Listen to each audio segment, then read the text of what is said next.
Hello and welcome to We All Float Down Here, Stephen King Podcast, Episode 7. I'm Oscar.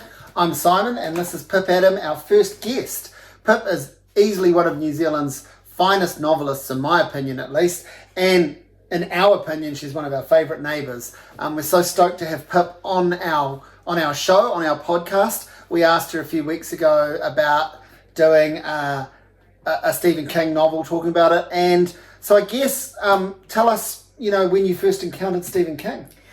Oh, thanks so much for having me. I'm a really big fan of your podcast. And oddly, I was thinking about it over the week, and I think the first contact I had with Stephen King was the trailer to the movie Cujo. Wow. There's a shot in the trailer where the dog hits the car door, and that imprinted itself on me. And I grew up in a house where I had a mum who was really scared of dogs. So I just remember it hitting me really hard. So I'm really excited to talk about this book because it's today we're talking about Cujo. Yay! Puppies. And we knew you're a dog owner and we are. So we kind of hoped it would align, but I remember we said you were like, well, just pick one. I've read a few and we'll work it out. And then we sort of went to you and said, would Cujo work? And you're like, yeah, I'd need to reread it. And as did I. And I did too. So I first read Cujo in probably about 1990. So in that wave of the first time I was reading King books, I don't remember, but I think it might have been the fourth book I read of his. It was fourth or fifth. It was very early on.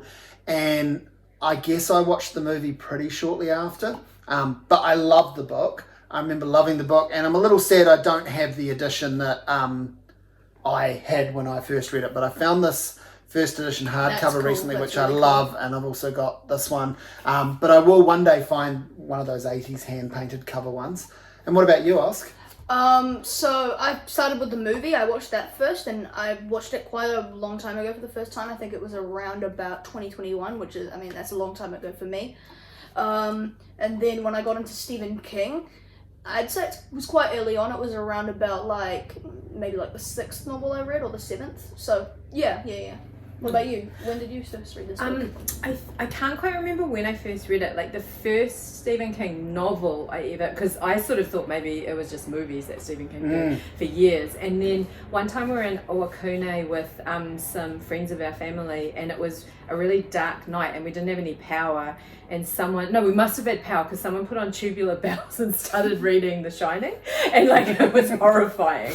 But I think I probably first read Cujo around the same time, not the same time that you were reading it, but around the same age. I think it was probably in the 90s, and it may have even been a book that we read out loud to each other. That was a thing we used to do in our flat. So I think these are excellent for that because they're so terrifying. Yeah. As with all things Stephen King, there's the horror of this rabid dog, but there's also this huge big backstory and family drama. And I think maybe I didn't appreciate that the first time. I don't know about you, Pip, but this time that's what really hit. And I kind of knew that would be the case as both a parent and a dog owner. There are some pretty strong things happening in this book that are a worst nightmare in both scenarios. So basically you've got this family, they're the neighbours of Cujo, and they are impacted directly by this rabid dog. But you have this intricate backstory, which we can all probably take turns talking about our favourite elements of. There's an extramarital affair, there's issues with work and finances and all of those sorts of things. And then it transports to what the movie does so well, which we'll talk about later, but the nightmare scenario of a stalled car, and the dog by that point has become a monster. It's no longer a dog. And so it is basically that idea of a mother protecting her child against a monster. The setting just happens to be a car that won't work in an isolated place with a monster. So utterly terrifying. Yeah, definitely. Thoughts for you on reading it? What do you think? What's your favourite thing about it? My favourite thing about Cujo is, as you said, probably the affair that happens, and it just adds so much heart to the story, I believe.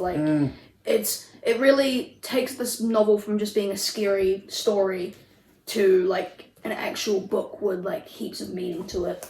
And There's this whole kind of lore that apparently Stephen King wrote this in the 80s when he was so drunk that he can't even remember it. We can't even remember writing it, which is crazy because it's not like terribly written or anything. So it's... Well, there's it's interesting. I wonder what you thought of that story, if you knew that, Pip, and what you think about that, like revisiting the book, because the horror writer and kind of commentator Grady Hendrix, who's a King fanatic, he said recently that Cujo is one of his favourite books, and there's just no way that could have happened. And he's like, if he wrote it drunk, he certainly edited it sober, was his comment. Or if he wrote it while he was drinking, he certainly... It is written in there are no chapter breaks. No. So it is written in a kind of stream of consciousness vibe to it. It is a roller coaster of a story in that sense, in terms of the structure of it. It is just like this giant, forever moving, well, not quite monologue, but it's like narrationally, it's almost like a runaway monologue, essentially, just tapping you into these characters. But I mean, if he did write it and not really remember it, he did a pretty good job. Yeah. I think for me, like, what I love about this book, and I think that it really is in my top, is just this idea that the monstrous is kind of the domestic, if you know what I mean. Like, this dog gets on with Tad quite well when they first meet.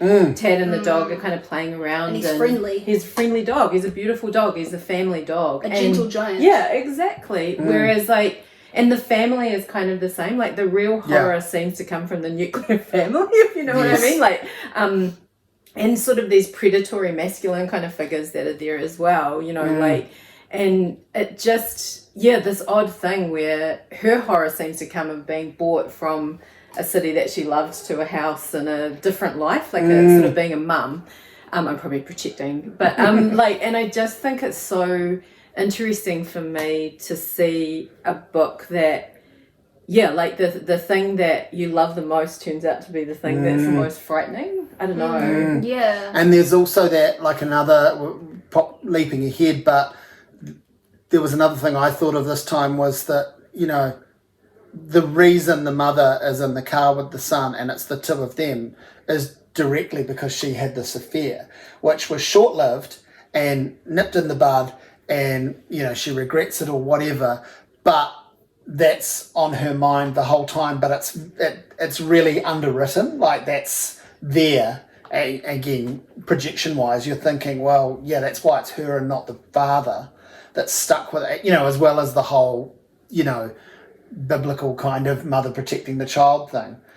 She's stuck with her actions, basically. And I think I don't know how you feel about this, Oscar, but that's where I think blame is really interesting in the book. Like, the fact everybody's culpable. Like, the mother of the family that owns Cujo, like, the son kind of comes to her and says the dog's not well. And she kind says, of ignores it. True. And it's just like this perfect storm of people behaving relatively badly. Like, like, there's the fight, there's the petty kind of, well, I know it's an affair, but there's kind of this petty domestic fight going on, but it just has really bad repercussions. I don't know. Yeah, and that is my favourite part about the whole book. It's not the scary dog in the car. I mean, obviously that's great and I love it, and it's super scary and suspenseful and just fun, classic horror, claustrophobic and all that.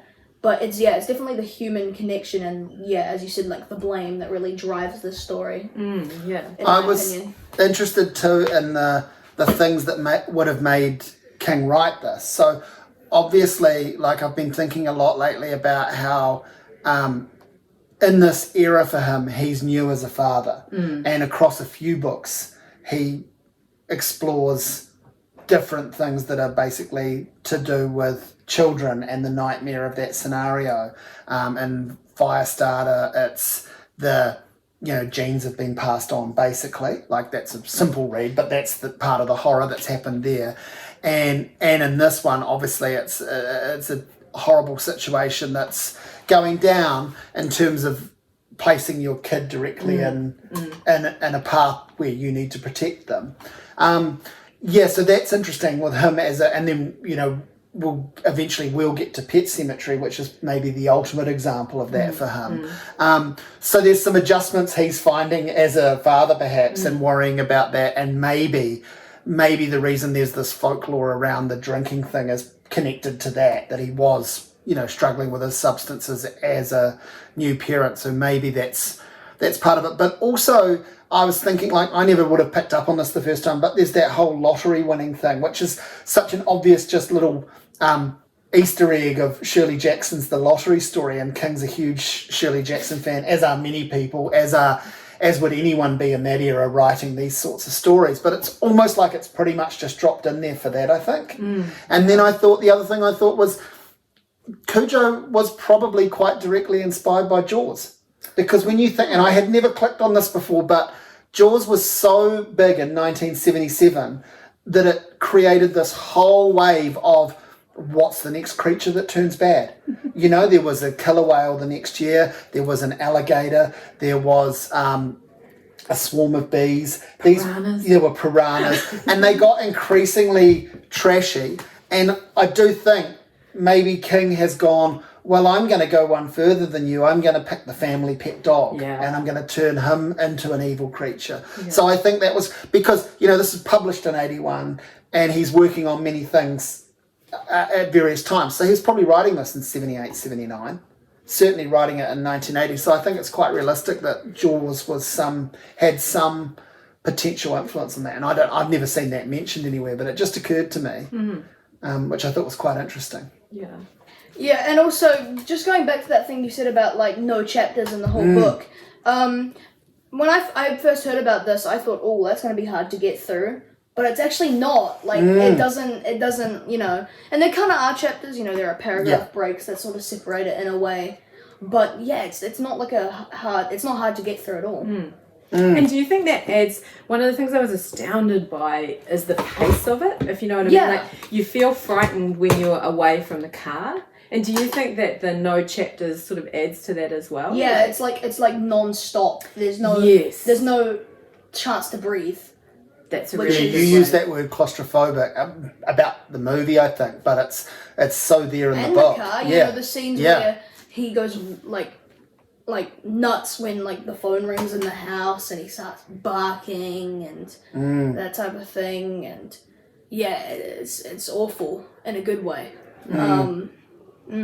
Yeah, and there's that blame and guilt the whole way through it, and guilt lingering, around the dad heading off on that trip, and he's not obviously when he comes racing back, and we'll have to talk, I think, fairly in depth about the ending and how controlled the ending which is another argument that certainly falls towards Grady Hendrix, that if he was drinking when he wrote this, he certainly took a pause to edit it and put it together, because that ending is sustained. Yeah. We should talk about the ending, because it's brutal. It is brutal. What are your guys' thoughts? It differs from the movie, which we can get into when we talk about the movie. But what are you guys' thoughts on the book ending? One of the things I'm most interested in that I really wanted to talk to both of you about, but just from your other podcasts, like this is like controversial hot take. I have a lot of trouble with supernatural horror, and like because this book is so much, you know what I mean, like literal in your face horror, and then at the end there's that bit where he hears Tad's voice. Do you know what I mean? Like, I'm pretty sure that when he hears Tad's voice, I'm going to spoil everything. We're allowed to spoil Okay. We're allowed to spoil 40-year-old books. Tad has passed away, and, like, he hears the voice from the closet that's always frightened Tad, and there's a monster in the closet and that kind of thing. And that, I'm really interested in how that didn't offend me, if you know what I mean? Like, I was totally, like, up for that in a way that I haven't been in a lot of other supernatural horrors. But, I mean... Completely agree with that. Yeah, but I don't interpret it as like, Ted's coming back as a zombie. It's like just him picturing it, Awesome. I like that reading a lot. Like I feel like that's kind of what he's going for in a way. I like that reading. Yeah. How did you find the ending? Like, it's devastating. Yeah, I think it's one of King's best endings. Yeah. Now which I guess may not be a high bar, but for this, it's really good. It's amazing. It's amazing, and it's dark. The way it kind of, gives you like a really bang of an ending, a punch, but it doesn't fully give you all the details about like if the marriage is going to, live, and I remember when you read this the first time and you were kind of like, whoa, when you got to the ending. And I could remember, I knew what happened, but it had been so long ago I'd read it. I was talking to you about, like it's a crazy strong ending. And then did you feel that again reading it a couple of years, rereading it just a couple of years on? Did you feel that same kind of punch from the ending? Yeah, I mean, not as much, of course. Yeah, you knew what was coming, but did you still, like, if you're analysing the writing, like looking at the way it's paced and how you're feeling, you're still, because it really hit me this time. I was like, whoa, and obviously, as I've already said, I'm looking at it through the eyes of a parent, which I wasn't when I read it when I was 13 or whatever, but I just couldn't believe how it punches you in the guts, as you said, and then it's almost like it pretty much just holds you down and goes, how did that feel? I'm going to hit you again. You're not going to know when, but I'm going to hit you again. And you sort of turn pages and then you get another jab. And then you turn pages and then you get another jab. And it's almost a form of torture. But by that point, you're so pulled into the story that I would imagine you're not going to put it down. Like, you've got to see this through. And you're also...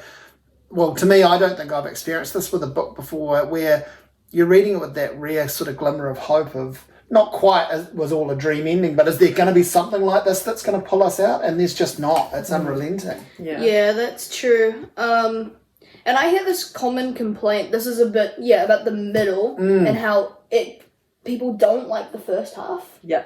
And I hear this complaint, like, it's slow, it's boring, but I completely disagree with that. I feel like they both just go together so well, but it works in a way where it's like once you've got to the middle and everything's going down, you feel like, oh yeah, I deserve this now, I've made it, and that's really cool. Even though I have a hot take, I think the first half is actually my favourite part of the book. Yeah, I can see that. Yeah, and I think what you're saying is so interesting as well, because like a lot of it is so drawn out, but Tad dies in one sentence of dialogue. You know what I mean? Like, someone says something like, how long's he been dead for? And like, that's when you really stopped me in the street. Like, I was listening to it, I read it, and then I listened to it, and I listened to it first, and it stopped me in the street. I had totally forgotten. I had the movie mixed up with the book, and I was walking down the road, and I was just like, oh my no, and I just think it's so interesting because I feel like it earns that sucker punch, because like you're saying, like, every bit of hope is just, the door's closed. Like, it's like, oh, the mailman will come. Nope. Yeah. She's written the note. Nope. This will happen. Nope. Like, it just... Oh, and again, I can't remember reading a thing where you watch these characters sit in that immediate grief. Yeah. You often see characters talk about, a wave of grief is going to come, this has happened and we'll move on, we don't know how, but we will, or whatever, or you are exploring them in their grief. But this feels so movie-like as a book, this part where you're like, he's actually documenting the thing as it's happening, and you forget in a way that this might sound a little silly, but you almost forget that it's a written book and these are characters. It starts to feel like this really intense documentary footage that a camera is capturing the immediate response. And that's what I mean by that. There's a punch in the guts, and then it's like they're just held down on the table, basically, the parents, and they know another punch is coming, or we know another punch is coming for them, but we don't know when. Yeah. And it's just brutal for several pages, rather than just that one line about them recognizing there was no breath. And then there's quite a lot to go, like, of an ending, and it manages to sustain itself. It's always dancing around that. This is too much. I'm not letting you up.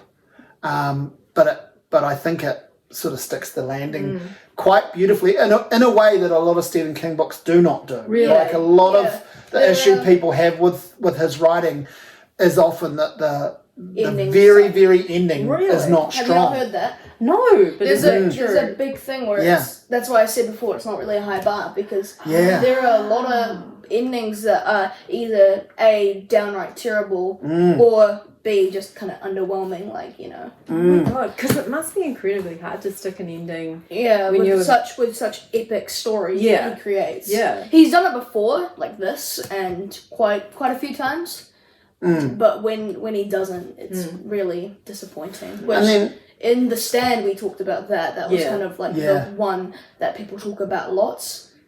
Yeah, that's like the underwhelming one. And then I guess, like, Pip, as a published novelist, what did you think of the mechanics of this book?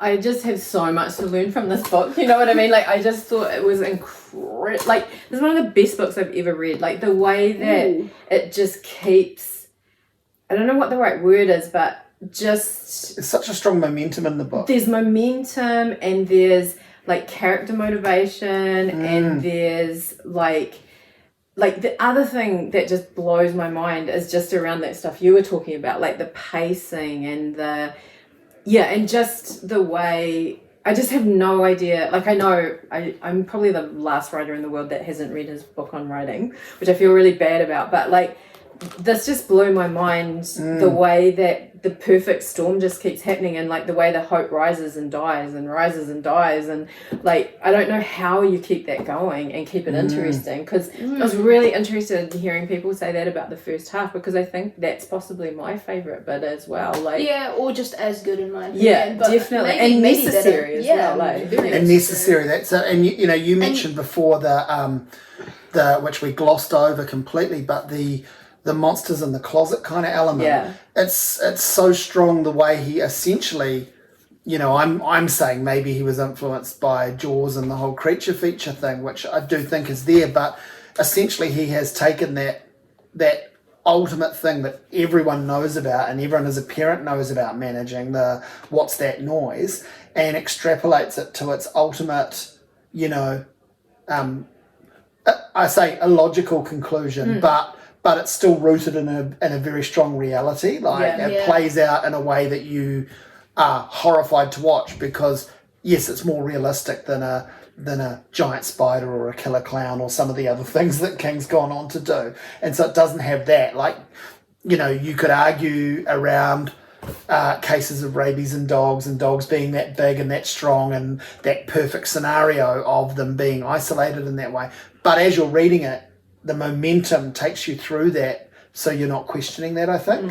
And the whole thing about this could be just my opinion, but even though the family's going through like a really tough time at the point of the book, and you know the mum's made a huge mistake and everything's going wrong, they still like overall they still seem like quite likable people, like nice people. Yes. And you want it to go well for them. You're like, this could be mendable, you know, the whole obviously the car and the Cujo thing, but also the affair thing, but it just never ever happens. it's just heartbreaking. Yeah, I'm just really interested in that. I guess I'm just keep thinking about that momentum thing and motivation thing, and also, you know, these are just a series of quite small things that just bubble up to the ultimate, like not just the ultimate tragedy, but yeah, they're all quite small things as they start off, and then the book is written in such a way again, and I think it might be that really no chapter break thing, where it is just this giant snowball. You know, it really does just build up and build up and build up, and you get halfway into the book and you're like, this is enormous what's happening here, like, and it's just subtly been happening in front of me. Yeah, but it's also quite a small book. Like, it's not one of his epics. It's very easy to get through. I remember reading it. What I do remember about reading it the first time I read it was I read it in pretty much 2 sittings. I couldn't put it down, and I pretty much read the first half and got right up to essentially where they're trapped in the car, and then I went back and finished it, and it was just like, it felt like reading a movie. The astounding thing I found was that I had this visceral response that leaked into my other world, like my not reading world, where every time I left home I was like, have I got water, have I told someone where I'm going, do I have food, and like that was prepared. Kind of this horrific panic that I had, and like, sorry we put you through this. I loved it. I love it when a book can do that. And also like when I saw my dog, like it really, I don't know how you felt reading it with 2 dogs in the house. I don't know. I mean, they're tiny, so it's, it's and not rabid. Hopefully. Depends which carrier you ask. It is. It was really fun to revisit this book. I have one little like complaint about this book. It's quite small. It's just, as I said, you know, when you get to the you know later half, you feel like you earn it. there's this one character perspective that I had enough of by the time that, you know, you got to the car and everything. It's the Brett kid. And I didn't love that as much. I'm just kind of like, get back to the car, get back to Vic, you know? And I'm like, why is this even happening? Like, I kind of get it, but it's like, nothing that they're doing over there is necessarily as relevant as what's happening with the car. And what do you think he was trying to do with that? Just give... I have no idea. Just give... That's kind of my point. Yeah, just give slightly equal time to, you know, like I've introduced this character, so I need to flesh them out a bit. He was cool when he was at the house, but, you know, like, I just feel like... Maybe it was just because, I don't know if you've heard this, but maybe Stephen King was really drunk when he wrote it. Maybe it was that. And that's a weird thing. Maybe he just liked the kid. Maybe he's like, oh, I like this kid. This is a cool character. That's one of the things about the end that I sort of had forgotten. Those people that were not good dog owners get another freaking dog. Oh, yeah. Like, it ends with them having this very happy life. Yes. Like, Brett and his mum kind of, you know, there's a kid dead. What do they name it? There's lots of people dead. That's right. And then they have this happy little life, and a little dog comes along into their lives. And I'm just like... They don't name it. Yeah. What do you want to call them? I just don't think they should call them anything. And so do you think that's, you know, do you think that's him, like, you know, I said...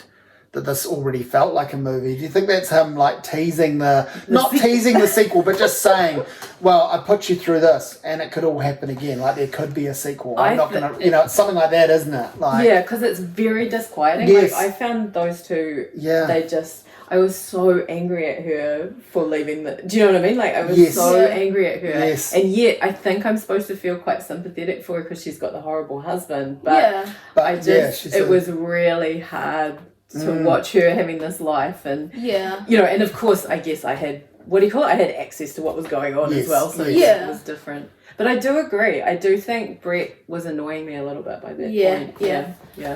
There's one more thing I want to talk about with, like, one of my favourite things about this book, possibly my favourite thing, probably not one of, is the fact that you get Cujo's perspective. Oh my god, it's so good. It's so good. I'm so glad. And it's kind of like the woman, the boy, the kid. That's such a good point, because I love it, and it's quite sad. And it's like when they're in the car, he's like, Cujo's going to kill them. They caused the pain, and it's like, oh, it's so sad. Do you actually? One thing I did think about that when I reread this was. Have you read Paul Auster's book, Timbuktu? No. The dog one? No. Oh, so that's one of my favourite books. And I don't know if I'd like it again now, but the whole thing's narrated from the point of view of a dog. And I had never, you know, when I read it 25 years ago, I had never, in an adult book anyway, like maybe children's books are done that way, but that I've forgotten about, but I'd never read a sustained thing. And reading this brought that back to me and has made me think, I don't necessarily want to go on a binge reading dog books, but I do want to reread Timbuktu. I do want to read that one. And it's so funny. I'm so glad you mentioned it, because that is the biggest ask for me. I do not like books from animals' points of view. And the minute I saw that it was coming, I was just like, And the minute I saw it, I can't think of any other example, but this is genius. This is just, again, this is what makes me realise how freaking amazing he is, because I'm there for it. And like you say, it becomes quite emotional, like. And you start to feel how upset he is by the noise, and I don't know, And Cujo was that guy that kidnapped Heist, Patty Heist. Oh that was his kind of gangster name, was Cujo, which I thought was kind of cool as well. And actually that's an interesting point too, is probably heard this from another Stephen King podcast actually, but like in the way that Jaws was everywhere, Cujo becomes synonymous with badly behaved dogs, or, or whatever, right? Like scary dogs, and just the idea of it, like the idea of you're going to go Cujo on someone, or I mean, it's not said now, but I know around the time when I first read it, it was a thing. It was as in the culture as, you know, Freddy Krueger or something like that. It was a name in horror that had leapt out of the pages of the book, and that's pretty cool, and obviously not easy to do. No, and you started many chihuahuas called Cujo. Yeah. So what do you rate the book, Oscar? I'm gonna give it a 8.5 out of 10. Out of 10. Yeah, 8.5. What about you? Oh my god, I feel really stupid, but I think this is the perfect novel, and I would just give it 10 out of 10. Like, Wow. I just think there is nothing I can fault it. Like, Wow. I think that what it does with, like, masculine aggression, what it does with parenthood, what it does with animal-human relationship. Yeah, I would. You're so right. We're glossing over quite a few little things in it, which is fine because otherwise we could talk about it for hours. But yeah, there is so much. I mean, we sort of referenced it, but there's so much in those tiny details of the domestic life that are ultimately all bad in some way, but they're so well observed, like they're so frighteningly well observed and then built on. I think it's a 9 out of 10 book for me, only because you get to come on here and give it 10. We've got to go through every King book, so I don't want to give away too. The first 10. Yeah, that's right. But I'm saving a 10 because I know there's one there. There's one there, and and it's probably coming up soon.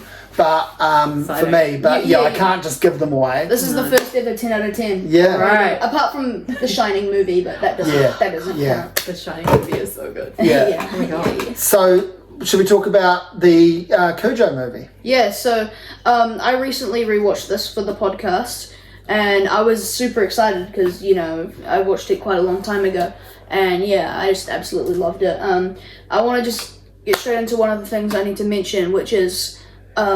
This movie is like really interesting because Stephen King loves it, and he did a book called Goes to the Movies, and at the end he gives his top 10 adaptations, and Cujo's on it, which is kind of interesting because it's like apparently if the myth is correct, he doesn't remember it, so it's like he likes a movie with a book that he doesn't even remember, and it's just really cool, And he says that the mum, her performance, she deserved an Oscar. Amazing. That's what she said. Yeah, I mean, that's what he said. And that was in that era. Was kind of forever in that era where horror films don't tend to produce Oscar nominations, and if they get the nominations, they don't get the award. Yeah. But she's amazing. Incredible. She's great. It's an incredible performance. It really is. It's made by a guy called Lewis Teague, who. Has made quite a few, is still around. I think he's in his late 80s. He has made quite a few films, some interesting ones, and not his only King film. He also, a couple of years after this, he made Cat's Eye, which is a movie made out of 3 short stories, one of the first Drew Barrymore films. A cool little film, kind of fun, almost a comedy horror, like quite a cute PG horror.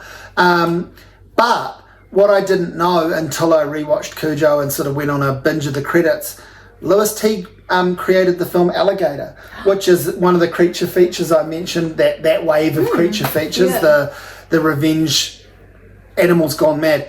And Alligator terrified me as a kid, and it is a campy B-grade horror film. It's not great, and it's not scary when you watch it as a full grown-up, but it was my first exposure to, and I was traumatized. I spent probably about a year going around my house where I grew up making sure the bathroom door was closed because I thought an alligator was going to come out through the toilet, because in the film an alligator is dropped down into the loo, it flushes down into the sewer where it eats radioactive chemicals and becomes enormous and destroys the city. It's the sort of thing I watch all the time now and love and just think that's so funny. It's like a music video, but I think I was 6 when I watched it, so I was absolutely terrified. My parents were clearly worse than the parents of Cujo. Lewis Teague made that, so that was cool. And the score for Cujo, I know I normally always go on about the score forever, I'm not going to, but just was written by Charles Bernstein. Now, he created the Nightmare on Elm Street music. Oh, yeah. So he's a legend of horror film composing. So this is in that era when, John Carpenter's going to make Christine and David Cronenberg's has just made The Dead Zone. And so these big name people are coming out and making these high budget, really well attended, great films. And I think Cujo is a great film. And as you said about like being scared about alligator, I was quite scared of Cujo when I first watched it. I wasn't terrified, but I thought it was quite a scary movie. There's great sound design in the film, like great use of the whole thing of the dog having almost like a kind of heightened having its own bat sonar after being bitten by bats. Yeah, and so that plays quite well in the film medium where you can actually do jump scares with the dog heaving at the window or panting around as it's circling around the car. All those scenes are just so good, and they're more scary in the book than in my opinion, and they're just so good. There are lots of stories that I really like about Cujo and how they actually, like how there was like 4 dogs, there a man in a costume, how early animatronics as well. yeah, they put toys in the car so that Cujo would, you know, run at the car and like jump on it, but they'd have to like prop his tail down in post so that like, of course, so it wasn't wagging.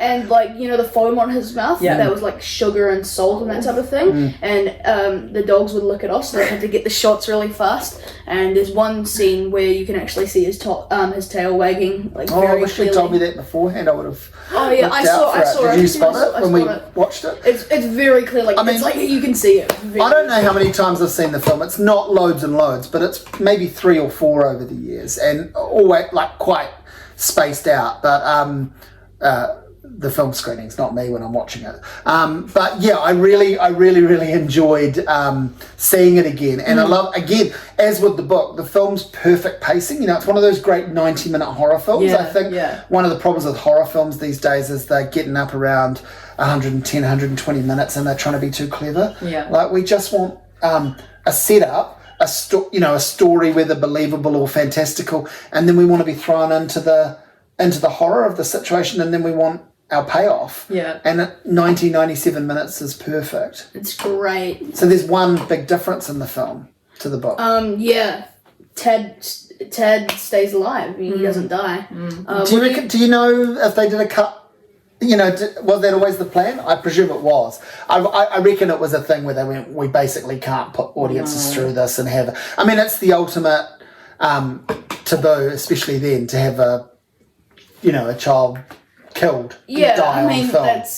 I kind of understand why they did it, but like John Carpenter did an assault in Precinct 13 in the late 70s, and it's astounding when it happens. Yeah. A robber, a bad guy, gets a gun and points it at this kid, and you go, nah, that's going to cut away, and then he shoots the kid, and it's just devastating. And it still hits so hard. It's brutal, and so they couldn't do that. So I understand why they obviously didn't do it, but apart from that, what do you guys think of the ending? I mean, the ending in this one, like. It works. It works. I think it works. Yeah, I think it's great looking at the two separately. Like I think they really are two different things. I think the most astounding thing for me was the cinematography is unbelievable. Like we were talking before about that circular shot in the car, if you know what I mean. And then the one shot that I just think is mind-bogglingly good is that the camera gets down at Cujo level and kind of follows her around, and you think you're at Cujo's point of view, but the dog's actually somewhere else and like comes for her sideways. And it's just like, no! Yeah. And I think the ending, it's really interesting because I think you're right. I think it works in the book with Tad dying, but I think in the movie it would just take so much more after, because that's the thing I think I found less scary in the movie was her interior monologue, if you know what I mean. Like, the horror of knowing if I go out and try and fight the dog, the kid's going to be left by himself. And that wonderful, I think there's a bit at the end of the book where they talk because the most horrifying thing is the dad goes to sleep for a while, like while they're trying to find the kid, the guilt must be unbelievable. But I think you can't do all that guilt if you're going to end the movie on the doorstep of the house, can you? Like, I mean, I think it works. It neatly ties up in a nice way, and also I think you've got to give an audience a bit of relief because it's just full on, eh? I mean, I personally prefer the ending of the book, but I think they're different things, and they both work for what they're trying to do. You were talking before about like, and I'm quite interested to hear. I was interested to hear about how you found like he's the more scariest stuff in the book, not in the movie. Yeah. Because I think that the scariest thing for me was, and I think like one time I locked Bo and I out of the house, and I had to climb over a fence and leave Bo by the street to get us in, and there was a kettle on the stove, and that sense of thinking, do I stay with the kid, do I go? And that's what I think I found most terrifying was, and I think, you know, like the fact that she was doomed if she went and she was doomed if she stayed.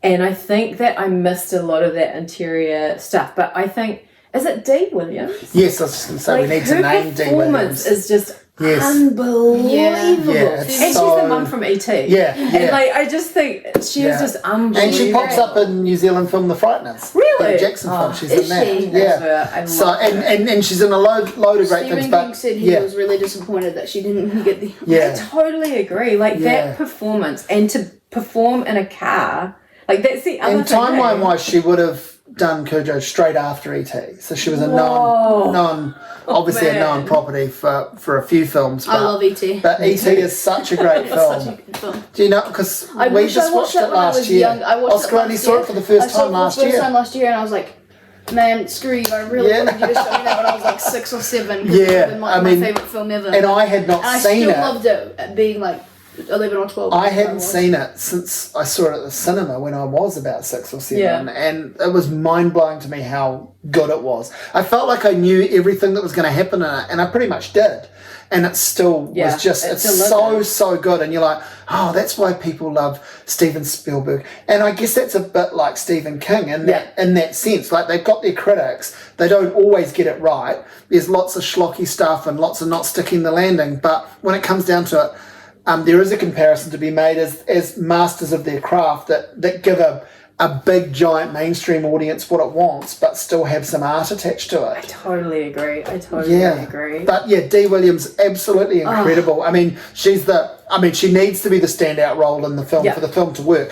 But no disrespect to anyone else in it, but no one else in it is doing anything other than what they're supposed to do. There are no other amazing mind-blowing performances for me. I was horrified that the kid was really going through it, though. Yeah, that was one thing that I was very frightened about. Like, there were a couple of times that the kid was crying, and I was like, "There's not acting That's crying." too much. Like, I think probably it was acting crying, but it's just that thing where you're like, "Oh god!" And I'm so grateful to hear that the dog stuff was sugar, because I was worried about the dogs as well.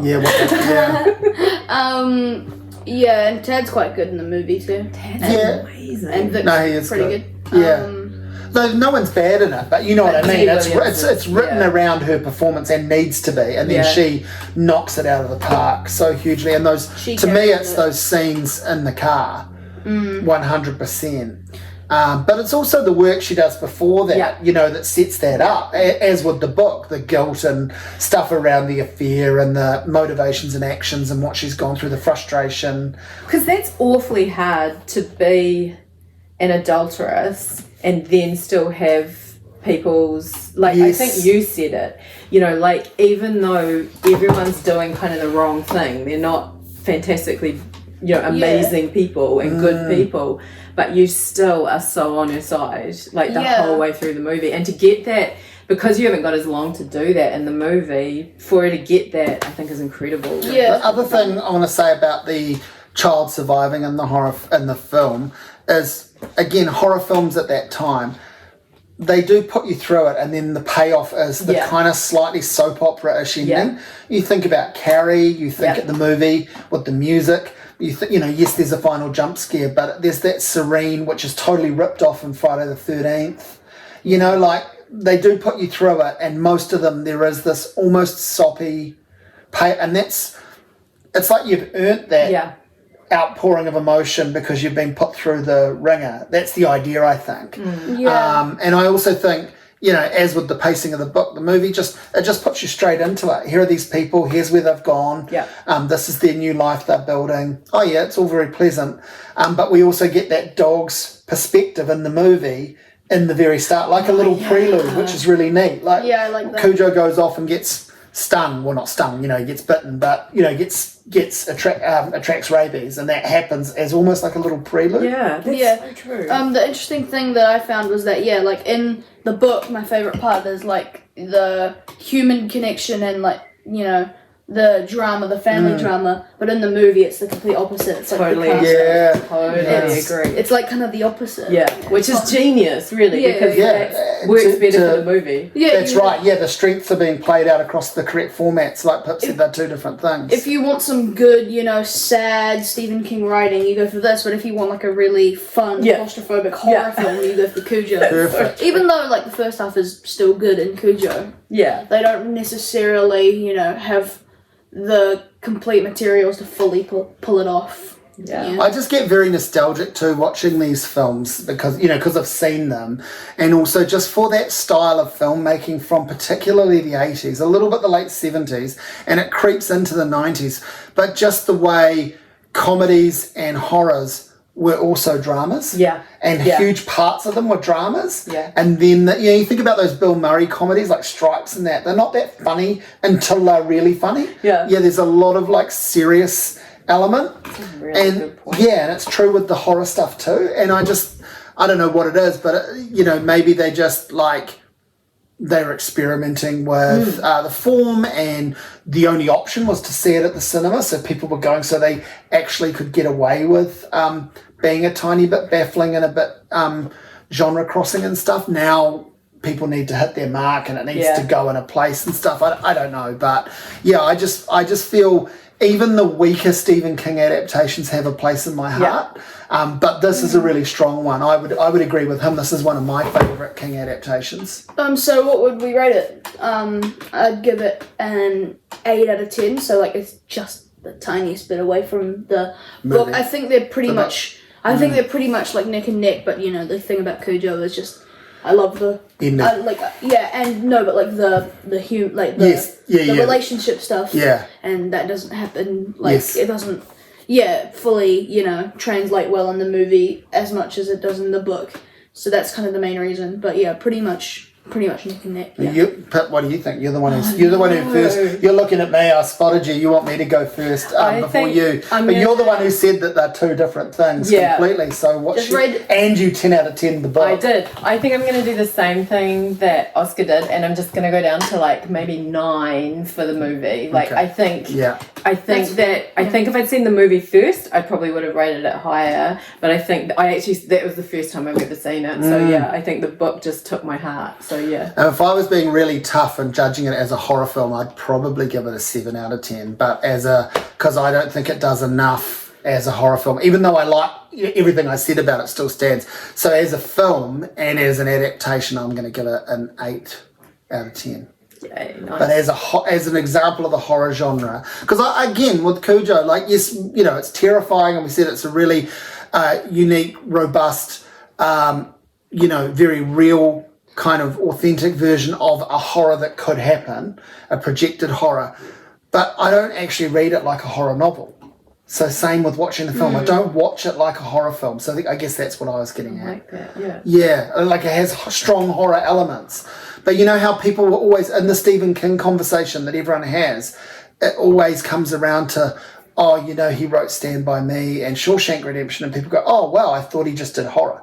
That version of the conversation still exists. It's like if you look to something like Cujo, that's an example of him already breaking out of straight horror. Yeah. And to me, maybe that's one of the first examples of that, so yeah, I did love it. And now we've got one more final thing to mention is we're going to hold this up. This is King's brand new book of short stories called You Like It Darker. There is I'm going to say it's almost a novella. Yeah. There is an 85-page short story in here called Rattlesnakes, and it was marketed as, well, not a sequel, but involving characters from Cujo. It's a spin-off. In a way, isn't it? Yeah, but it's not fully connected. No, exactly. It's using. I didn't read it, by the way. But the marketing was such to get people to buy it. Obviously, hey, he's revisiting Cujo. Now he doesn't do this often. He revisited The Shining through the actual novel Doctor Sleep, but Pip and I have read this, the short story Rattlesnakes. I loved this. It basically takes you through what happened to the parents afterwards, but that is just an element of a bigger, wider, weirder story that does bring in the supernatural stuff that I also don't often love, but I thought it was okay in this. I think that that's exactly what I thought about it. Like, I started watching horror films probably only about 5 or 6 years ago because I was really interested in this idea that all horror is about grief, you know, like horror is grief, grief is horror. And like this kind of takes that idea, do you know what I mean? Like you get him revisiting like the 20-year-old grief of his son. And like you say, like big ask for me to be dealing with supernatural business. Yeah. But my God, it's well written. It's just so and again, well written. Everything I said about the King adaptations and the nostalgia I felt reading this story. This took me back to several of his novels when I read them for the first time. Just the idea of reading them, the pacing of them, the way the things are introduced, and many of his short stories. And I know quite a few people are saying, I've read 2 of the stories in this book and I've loved both of them. And many people are saying this is one of his stronger collections in a while. And so I'm going to carry on with it, and I'm really, really enjoying it. But I thought Rattlesnakes was oddly funny, incredibly moving. I think the writing about him remembering his wife is really beautiful, actually. And again, it's a new forms of grief. I really want to read it now.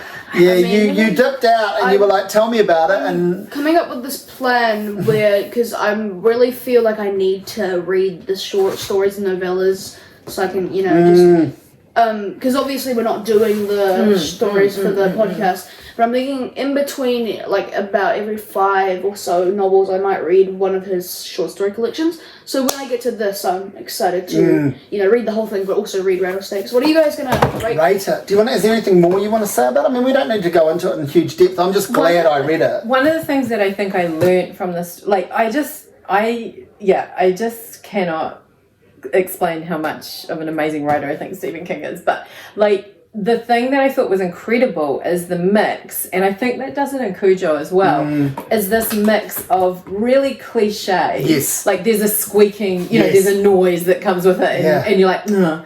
And then this very out of the box macabre shit. Yes. Which is just like taking it to a whole new level. Like you're like, oh, no one else has imagined. Squeak, squeak, whatever. Yes. And then it's like boom, and it's just like ah. And I just thought that was incredible. And I think this short story, I would rate it very highly. Like I would rate it up in the 9s out of 10s. Like if I hadn't made that big call that I'm not going to throw 10s around willy-nilly, I would almost give this a 10. I really did like it. I said to Oscar before, and he said, it's crazy, you're not going to rate that higher than Cujo. I'm going to have to give it a 9 out of 10. I absolutely loved it. And also, what you started touching on there is, the squeaky wheel thing and that. We've got to remember, as should be the case, King's an all-time student of horror. Yeah. So he's dropping those references in to Hammer horror, to Shirley Jackson, to Dracula, to Poe, who we love. Exactly. I mean, Shirley Jackson and Poe are his people, and Lovecraft, and it's all the things that should be, and Bram Stoker, it's all the things that should be there in place for someone who's his age, who grew up through the horror he grew up with. I mean, he was listening to the radio dramas still, as well as watching those early. So there's that. And also, to round it off, the same year that he writes and publishes, the same year that he publishes Cujo, he also publishes Dance Macabre, which is his first book of non-fiction, which is a book of essays basically about horror. It's him basically saying, I'm such a horror nerd. Here's all my notes. Here's all my stuff. And he's writing these essays about what it meant to read Dracula, what it meant to discover Shirley Jackson, what it, when he first, and some of the films that are on at the time, like some of the, and the late 70s boom of horror, which he was obviously part of. So that's interesting that comes out right when Cujo does, right when he's maybe starting to say, hey, I've got more than just horror in my tool belt, but also I'm never going to drop the fact that I'm a horror guy. I think he does that so well in this story. It's got that thing where I was like, he's juggling so many plates, and sometimes when he doesn't stick the landing, you sort of know why. You're like, man, well, you had so many plates spinning for so long, how did you, there was always going to be a crash. With this, he's juggling so many plates and spinning them, and when he jumps between this is what's happening now, I'd just like to reflect on my wife and my marriage and and the death of our son, all of the Cujo elements. And then he jumps back into what's happening now, and then that character, Vic, starts telling that story again. It's just brilliantly done, and it's done in a way I'm like, yeah, you just got to take your hat off to him. No one else does that in that way, and it's very pulpy. Yeah. And it's allowed to be. You know, he allows himself that. It isn't like, oh, that's all I can do. It's because there's tighter, leaner writing from him. This is a decision. Yeah. You know? And I think that's the thing that I think so many non-genre writers can learn as well, is that thing you're saying about the now. Like, this is a story that takes place in COVID, and all the non-genre writers were like, oh, how are we going to deal with COVID? And he's just like this. Makes it a character. Yeah, and then like in Cujo, you've got all that marketing stuff, like Luke Skywalker's, you know, there's the Star Wars stuff. Yeah. And just there's so much. The Mad Men stuff, I feel like Mad Men actually stole from this book. Like, I feel like there's definite, like, I think the guy's called Roger, the other guy. And like, I just think, I don't know, like, I think that, you know, like you say, like, just this, I don't know, there's something about the genre that gives them the space to just, like write some of the most astounding sentences you've ever read, and it's amazing. Incredible. Awesome. Hey, we did it, and we also had our first guest, and you did such a good job, you're probably going to have to come back. Oh my God, I'd love to. Pip will never tell you about these, but this is 2 versions of her latest novel, Audition. This is the new cover. Yeah. This is Which the I really original want one. to read, by the way. Oh, cool. Amazing book. This is I'm Working on a Building, which, when did this first come out? I wish I knew. I can't remember. I think it was like 2012, 2014. Somewhere around there. Yeah. 2013. Maybe it's right in the middle. Maybe it's maybe. 2013. Let's try Well, I that. could always have a look. But this is out of print, so it's been reprinted. Kept the original cover, which I love. So that's what. 2013. Yeah, there you go. 2013. So that's what you've done. What are you doing now? Well, at the moment, I'm one of the Ursula Bethel residents down at the University of Canterbury, so I'm very grateful for that. And I'm writing a book which is about the weaponization of comedy. So it's a novel about, you know, when people say to you, oh, can't you take a joke? And it's like, so I'm listening to a lot of right-wing comedy at the moment, which is doing my head in slightly. But Joe Rogan for the one. But yikes. So that's what I'm doing at the moment. Yeah. I want to read that. That sounds good. And with such a strong visceral reaction and rating of Cujo, you know, will you read and reread a little bit more Stephen King? Has it brought that back into mind for you? I feel like I slept on him. Like, I feel like I had a real binge of reading him and like reading it, you know, like not for the reading, you know what I mean? Reading for the horror element. And to participate in the conversation because he was so big in the culture. But like, I am really looking forward. I listened to your podcast on The Shining, and I think that's where I'm going to go next. Nice. I'm going to read The Shining again. That's a good, re-entry. It's a great. Speaking about alcoholic fathers. Awesome. Oh, well, thanks. Thank you. Yeah. Thank you.